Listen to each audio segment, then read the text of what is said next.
7월 1일 아침 28세의 한 남성이 방독면을 쓰고 한 손에 날카로운 칼을 꽉 쥔 채 상하이의 압북 공안국 건물로 돌진했습니다. 그는 눈에 보이는 모든 경찰관을 공격하기 시작했으며 이 광기의 행동은 약 10분간 지속되어 6명의 경찰관이 사망하고 4명의 경찰관이 중상을 입는 참사를 초래했습니다. 이 사건에 대한 소식은 순식간에 여론에 큰 반향을 일으켰습니다. 일부 사람들은 범인을 맹렬히 비난했지만 다른 사람들은 그를 영웅으로 치켜세우거나 그의 행동을 칭송하기도 했습니다. 무슨 일이 있었던 걸까요? 왜 평범한 시민이 무기를 들고 수십 명의 경찰관을 공격했으며 죽음에 이르기까지 자신이 옳다고 외칠 수 있었을까요? 오늘의 이야기에 들어가기 전에 새롭게 업데이트되는 콘텐츠를 놓치지 않도록 채널 구독을 잊지 말아 주시길 바랍니다.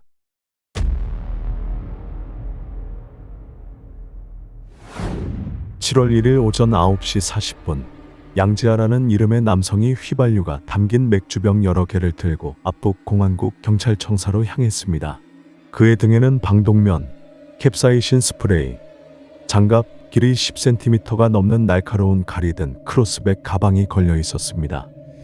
양지아는 미리 준비해 둔 라이터로 자신이 만든 화염병을 불태운 뒤 이를 경찰청사 정문에서 약 3m 떨어진 화단에 던졌습니다. 이로 인해 발생한 강렬한 화염은 즉시 경비원들의 주의를 끌었습니다. 양지아는 불과 연기로 인해 생긴 혼란을 틈타 경찰 건물 내부로 숨어들었으며 곧이어 끔찍한 대학살을 시작했습니다. 그가 첫 번째로 공격한 대상은 건물 안내 데스크 직원이었습니다. 직원은 양지아가 다가오는 것을 본 순간 수십 차례 칼에 찔려 바닥에 쓰러졌습니다. 한 손에 칼을 들고 다른 손에 캡사이신 스프레이를 든 양지아는 내부로 들어가 새로운 희생자를 찾아다녔습니다. 그는 1층 로비 복도와 보안실에서 경찰관들을 기습적으로 공격했습니다. 이후 그는 10층으로 올라가 한 사무실에 도착했습니다. 당시 경찰관들은 각자의 업무에 집중해 있었기에 양지아의 존재를 눈치채지 못했습니다. 양지아는 곧바로 한 경찰관에게 다가가 그의 어깨를 잡고 연속적으로 칼을 휘둘렀습니다. 다른 경찰관들이 달아나는 모습을 본 그는 즉시 그들을 뒤쫓아 제복을 입은 사람만 보면 무자비하게 공격을 가했습니다. 이 사건은 너무 갑작스럽게 발생하여 많은 경찰관들이 제대로 대응하지 못했습니다. 피해자들은 대부분 무기 사용이 금지된 행정 및 기술 지원 업무를 맡은 직원들이었기에 양지아의 관기를 막을 수 없었습니다. 다수의 경찰관들은 당시 업무 중이었으며 상황을 파악하지 못한 채 방어조차 하지 못하고 살해당했습니다. 사건 발생 약 10분 후에야 110지휘센터는 신고를 접수했으며 즉시 특수기동대가 지원에 나섰습니다. 그 시점에서 양지아는 비상계단을 이용해 11층으로 올라가 추가로 2명의 경찰관을 공격했습니다. 이어 그는 21층까지 올라갔으며 그곳에서 7명의 경찰관이 합심하여 그를 제압할 수 있었습니다. 체포된 이후에도 양지아는 전혀 반성의 기색을 보이지 않았으며 계속해서 소리를 지르며 자신이 대규모 복수를 이루었다고 주장했습니다. 이 공격으로 인해 6명의 경찰관이 사망하고 4명이 중상을 입었으며 다수의 경찰관들이 다양한 수준의 부상을 입었습니다. 사망한 희생자들은 모두 46세에서 56세 사이의 남성으로 주요 부위를 공격받아 과다출혈로 사망했습니다. 건물 밖에서 발생한 화염과 압북 공안국에서의 혼란은 빠르게 주민들의 관심을 끌었습니다. 사람들은 건물 안에서 울려 퍼지는 비명 소리와 피투성이가 된 경찰관들이 밖으로 뛰쳐나오는 모습을 보고 큰 충격에 빠졌습니다. 양지아의 공격은 곧 전국적으로 언론을 통해 알려졌습니다. 9월 1일 양지아의 재판이 열렸으며 이는 당시 중국 사회에서 뜨거운 논쟁의 중심이 되었습니다. 수갑을 찬 채 법정에 선 양지아는 차분하고 선량해 보이는 얼굴을 하고 있었습니다. 이를 본 많은 사람들이 그가 경찰서에 침입하여 다수의 사람을 잔인하게 살해한 가해자라는 사실을 쉽게 연결하지 못했습니다. 양지아는 어떤 사람이었을까요? 왜 단순한 경찰의 신원 확인 절차가 그를 이토록 격분하게 만들었을까요? 그의 삶을 되돌아보아도 그가 이러한 행동을 하게 된 명확한 이유를 찾기는 어렵습니다. 양지아는 허베이성의 평범한 가정에서 태어났습니다. 학창시절 친구들의 기억 속에 그는 눈에 띄지 않는 평범한 아이였지만 한 가지 특징이 있다면 원칙을 매우 중시하는 사람이었다는 점입니다.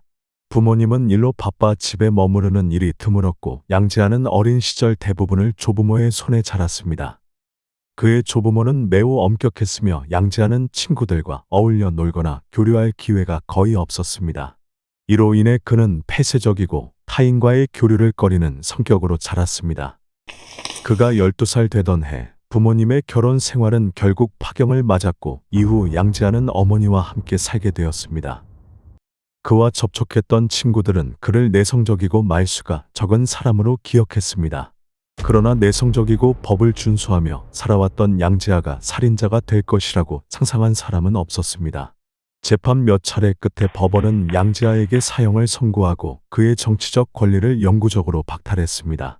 하지만 판결을 들은 양지아는 전혀 당황하지 않았고 오히려 자신이 무언가의 상을 받은 듯 자랑스러운 태도를 보였습니다. 그는 자신의 행동을 정상적이라고 주장하며 어떠한 후회도 느끼지 않는다고 말했습니다. 재판 과정에서 그는 계속해서 자신의 무죄를 주장했습니다.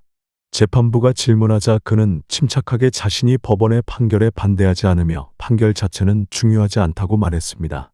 양지아는 단지 설명을 원한다고 주장했습니다. 그의 이 발언에 재판장은 물론 배심원과 증인들까지 분노를 표했으며 법정은 순식간에 혼란에 빠졌습니다. 수많은 기자들이 카메라를 조정하며 그의 말과 행동을 한순간도 놓치지 않으려 했습니다. 과연 이 남성이 원하는 설명이란 무엇일까요? 양지아와 경찰 사이에 어떠한 깊은 원한이 있었기에 그를 이토록 잔혹한 행동으로 몰아넣었을까요? 이 비극은 단순히 한 대의 자전거에서 시작되었습니다. 당시 상하이에서는 자전거 도난 사건이 빈번하게 발생하고 있었습니다. 피해를 입은 자전거 대부분은 고가의 자전거였기에 상하이시 당국은 특별 단속 캠페인을 시작해 범죄자들을 소탕하려 했습니다. 이에 따라 현지 경찰과 교통경찰은 주요 교차로에 검문소를 설치하고 통행 중인 시민과 자전거를 조사했습니다. 하지만 당시에는 현대적인 감시 시스템이 없었고 자전거는 작고 발견하기 어려워 오랜 기간 큰 성과를 내지 못했습니다. 국경절 연휴 기간 당시 28세였던 양지아는 베이징에서 상하이로 여행을 떠났습니다. 그는 상하이 시내를 돌아다니기 위해 자전거를 대여했습니다. 그날 저녁 양지아는 서강로의 한 교차로에서 자전거를 타고 가다 경찰의 검문소를 마주치게 되었습니다. 당시 규정에 따라 경찰은 통행 중인 차량이나 자전거를 무작위로 점검할 권한이 있었으며 번호판이 없는 양지아의 자전거는 당연히 검문 대상이 되었습니다. 경찰은 그에게 길가에 정차하고 신분증과 자전거 관련 서류를 제출하라고 요구했습니다. 형식적으로 보면 이는 무리한 요구는 아니었지만 양지아는 이 요구에 불만을 품었습니다. 그는 자신이 단순히 자전거를 타고 이동 중인데 왜 경찰이 자신을 멈춰 세우는지 이해할 수 없었습니다. 더군다나 그 교차로를 지나던 다른 자전거들은 모두 통과했는데 유독 자신만 멈춰 세운 상황에 그는 경찰이 일부러 자신을 괴롭힌다고 느꼈습니다. 이에 양지아는 경찰관들에게도 자신들의 신분증을 제시하라고 요구하며 그렇지 않으면 검문을 거부하겠다고 했습니다. 양지아는 경찰이 자신의 시간을 낭비한다고 불만을 표출했습니다. 자전거의 출처에 대해 그는 그것이 대여한 자전거라서 서류가 없다고 여러 차례 설명할 수밖에 없었습니다. 양지아와 경찰 사이의 갈등은 약 40분 동안 이어졌고 이를 지켜보던 행인들로 인해 교통체증까지 발생했습니다. 현장에는 총 7명의 경찰이 차례로 출동했으나 그들 모두 양지아를 진정시키지 못했습니다. 결국 경찰은 수사 방해를 이유로 양지아를 서강로 경찰서로 이송하여 추가 신문을 진행했으며 이 과정은 훗날 비극의 시작이 되고 말았습니다. 양지아의 상하이 여행은 경찰서에서 진행된 6시간의 긴 신문으로 인해 비참하게 마무리되었습니다. 이 6시간은 이후 사건에서 가장 논란이 많은 부분으로 남았습니다. 경찰과 양지아의 논쟁은 자전거가 대여한 것인지 여부를 증명하는 데 집중되었으며 많은 사람들은 왜 경찰이 자전거 대여 업체에 직접 연락하지 않았는지 의문을 제기했습니다. 그렇게 간단한 문제가 6시간이나 이어지며 사람들은 신문실에서 어떤 일이 있었는지 의문을 품게 되었습니다. 신문 중 양지아는 시 공안국 감찰팀의 민원 전화로 연락해 경찰에게 폭행을 당했다고 주장했습니다. 그러나 감찰팀이 현장 조사 후 경찰의 폭행 행위를 발견하지 못했다고 결론지었습니다. 감찰팀은 감시 카메라 영상을 확인했으나 경찰이 양지아를 폭행한 정황은 없었다고 발표했습니다. 결국 양지아는 자전거 대여를 증명할 수 있는 몇 가지 서류를 찾아냈으며 이는 그의 석방에 중요한 역할을 했습니다. 양지아는 풀려났지만 바로 떠나지 않고 경찰서 밖의 빈 공간에 앉아 밤을 보냈습니다. 그의 머릿속에는 복잡한 감정들이 가득했을 것입니다. 베이징으로 돌아간 이후 양지아는 경찰의 신문 방식과 감찰팀의 조사 결과에 불만을 품고 있었습니다. 그는 이메일과 전화로 공안부, 상하이 공안국 그리고 압북 경찰서의 감찰 부서에 지속적으로 민원을 제기했습니다. 양지아는 경찰이 자신을 부당하게 신문하고 폭행했다고 주장하며 관련 경찰관의 해고와 정신적 손해배상 $1000를 요구했습니다. 양지아의 지속적인 민원 제기는 상황을 점점 복잡하게 만들었습니다. 그의 이야기는 언론의 주목을 받기 시작했으며 양지아는 압북 경찰서 소속 경찰이 자신을 폭행했다고 주장했습니다. 그러나 경찰은 반복적으로 폭행은 없었다며 이를 부인했습니다. 양지아와 경찰의 대립은 누가 진실인지 믿어야 할지에 대한 온라인 논쟁으로 번졌습니다. 특히 경찰이 CCTV와 감시 카메라의 폭행 장면이 없다고 강조하면서도 그날의 신문 영상을 공개하지 않았다는 점이 의심을 불러일으켰습니다. 여론은 크게 두 가지 가능성을 제기했습니다. 첫째, 영상에 뭔가 부적절한 장면이 포함되어 있거나 둘째, 영상이 삭제되어 경찰이 공개할 자료를 갖고 있지 않다는 것이었습니다. 경찰이 영상을 공개하지 않으면서 양지아와 경찰의 주장은 팽팽히 맞섰고 상황은 교착 상태에 빠졌습니다. 이 시기 압북 경찰서의 감찰팀은 직접 베이징으로 양지아를 만나기 위해 갔습니다. 그들은 민원을 취하해 달라고 요청했지만 두 차례의 협상은 모두 결렬되었습니다. 사태를 진정시키기 위해 상하이 경찰은 양지아에게 $200의 배상을 제안했으나 그는 이를 받아들이지 않았습니다. 양지아는 $200가 경찰의 폭행으로 입은 피해를 보상하기에 충분하지 않으며 자신의 요구는 단순한 돈이 아니라고 주장했습니다. 그는 경찰 폭행에 연루된 경찰관의 해고와 공개 사과를 강력히 요구했습니다. 하지만 경찰 측은 이를 수용하지 않았고 사건은 결국 법원으로 넘어갔습니다. 재판에서 경찰은 6시간 동안의 신문 기록을 공개했습니다. 그들은 모든 절차가 법에 따라 이루어졌으며 양지아에 대한 신체적 접촉은 없었다고 주장했습니다. 양지아는 결국 보상금은커녕 어떠한 사과조차 받지 못했습니다. 이는 그에게 큰 분노를 안겼습니다. 재판에서 양지아는 감정을 주체하지 못하고 판사에게 법이 나에게 설명을 해주지 못한다면 내 손에 있는 칼로 설명을 요구하겠다 라고 소리쳤습니다. 판사는 그의 행동에 불만을 표하며 법정에서 그를 퇴장시켰습니다. 그러나 아무도 그가 말한 대로 행동에 나설 줄은 몰랐습니다. 1년 가까이 이어진 소송에도 양지아는 자신이 원하는 결과를 얻지 못했습니다. 그의 마음속 분노와 원한은 점점 어두운 생각으로 변하기 시작했고 그는 더 이상 법에 대한 희망을 갖지 않았습니다. 결국 자신의 억울함을 풀기 위해 양지아는 경찰을 상대로 한 광기의 복수를 계획하게 되었습니다. 1년간의 고민과 계획 끝에 양지아는 이전에는 상상조차 하지 못했던 일을 결심했습니다. 그것은 바로 살인이었습니다. 당시 중국 전역은 베이징 올림픽 개막을 손꼽아 기다리며 축제 분위기에 휩싸여 있었습니다. 그러나 이 시기에 28세의 베이징 출신 청년은 홀로 상하이로 내려와 자신만의 방식으로 문제를 해결하려 했습니다. 그의 첫 번째 목표는 상하이 경찰본부였습니다.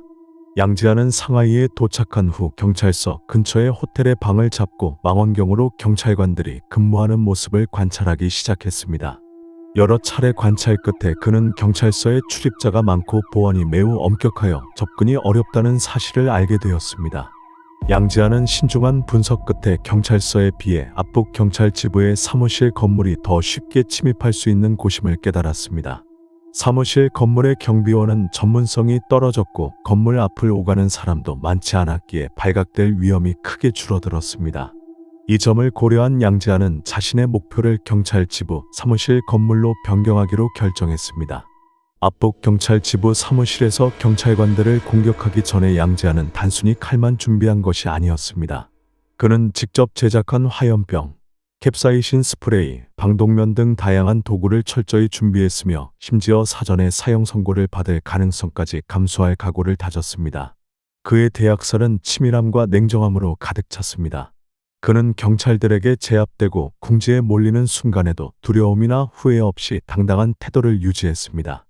양지아는 화염병을 던진 이유에 대해 보안 요원들의 주의를 분산시키고 사회적 충격을 주기 위한 것이라고 설명했습니다. 이 사건은 이후 오랫동안 뜨거운 논쟁을 불러일으켰습니다.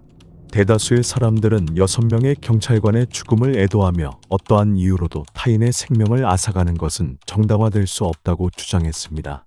그는 극단적인 방식으로 생명을 빼앗았기에 사형 판결이 당연하다고 여겼습니다. 그러나 일부 사람들은 경찰의 강압적인 법 집행 방식과 상부의 무관심이 문제라며 양지아의 행동이 이런 상황에서 비롯되었다고 주장했습니다. 그들에게 양지아는 단순한 살인자나 방화범이 아닌 부조리한 권력 구조에 맞선 영웅으로 비춰졌습니다. 하지만 어떤 이유로든 칼을 들고 경찰청에 침입해 다수의 경찰을 살해한 그의 행동이 정당화될 수는 없습니다. 11월 29일, 양지아는 사형에 처해지며 짧은 생을 마감했습니다. 양지아가 사라졌지만 상하이 압북 경찰을 대상으로 한 그의 끔찍한 대학살은 여전히 회자되고 있습니다. 오늘 사건 이야기를 끝까지 들어주셔서 감사합니다. 좋아요를 누르고 채널을 구독하며 알림 설정을 잊지 말아 주시기 바랍니다.